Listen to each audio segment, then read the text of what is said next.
It's a mud dauber wasp, so it's the larvae of the mud dauber wasp in the middle. Where did you find it? I think Amartya just pulled it out from where? This was inside the buoy controls, right on the controls. Wasp debris, there's lizard poop. Initially the buoy was supposed to get here, right? And then COVID struck, and then of course in the early years of the pandemic nobody knew what was happening. There was no question of transport, forget about working, right? Finally the buoy is here. It had some minor technical issues which we fixed, and then a whole bunch of wasps and tree frogs and lizards made that their home. So yesterday when we finally got the buoy to the lake, its final place, I think it was very exciting that yes, it's finally happened.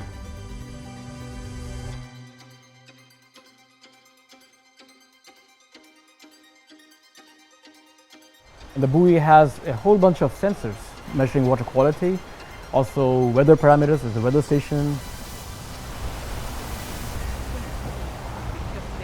It's super exciting to get this incredibly high-tech buoy out here built by FlyDog in Estonia. I'm the founder of FlyDog Marine, and we design various data buoys, smaller ones, bigger ones, and some of them are then profiling like any buoy. This is the most important sensor of the buoy, because these are the sensors that we're going to winch up and down in the vertical water column, and we are attaching them to the profiling cable. I come from Estonia. When I flew out to Florida, then it was still snowing in Estonia, so it's a really dramatic change to come into a warm climate. So our monitoring buoy will be out in the middle of the lake, and it'll be measuring the amount of sunlight that comes down to the surface of the lake and down through the water column. Dissolved oxygen.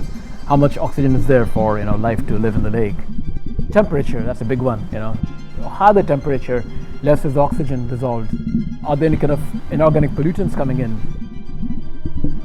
This is actually the most complicated buoy that we have done. There are so many different sensors, so a lot of orchestration in the software to get them working really well.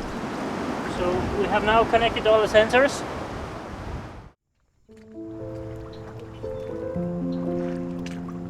So this is really the culmination of months, in fact years of work and aspiration and hopes. We're about to launch the new Lake Annie buoy.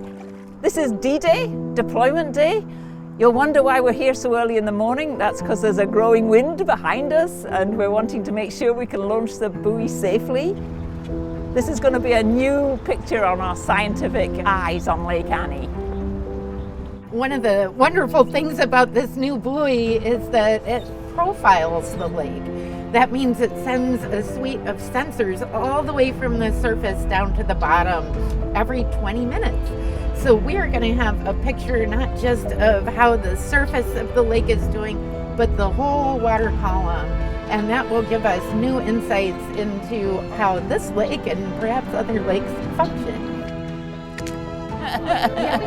We're ready. We're ready. It was quite easy to get into the water.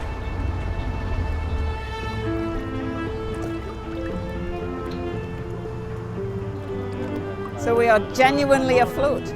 Yeah, she's floating now. Yeah, it floats.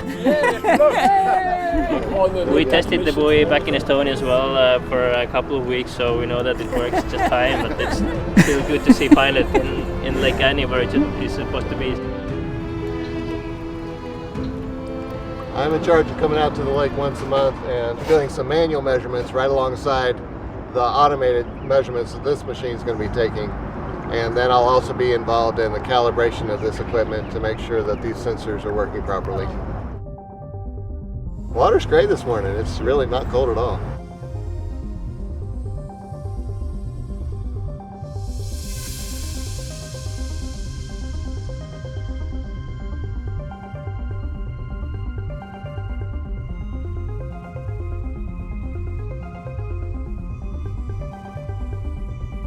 I think it's very important to be able to measure, because by measuring different aspects of the environment, whether it's solar radiation, whether it's rainfall, whether it's groundwater level, you can exactly know what is happening. After all, water affects all forms of life. The idea is to collect it over many years, so then we can look into how all the water quality parameters vary with season, with time, with years, and so on. So this was not so easy. It was very windy this morning. We had to get up early to look at this narrow window when we could deploy. Annie buoy is both launched and deployed, and happy to report sending data back.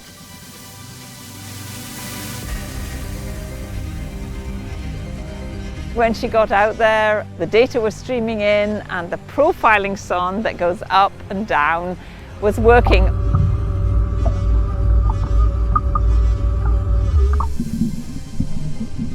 It's there now. Actually, today I felt a pang of loneliness, like I missed the buoy, leaving it all alone in the lake, as we boated away from the buoy.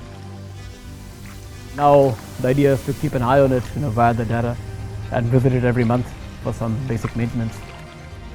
I look forward to years more data. I hope Annie buoy is going to be like the Mars rover and go on and on and on beyond any expectations.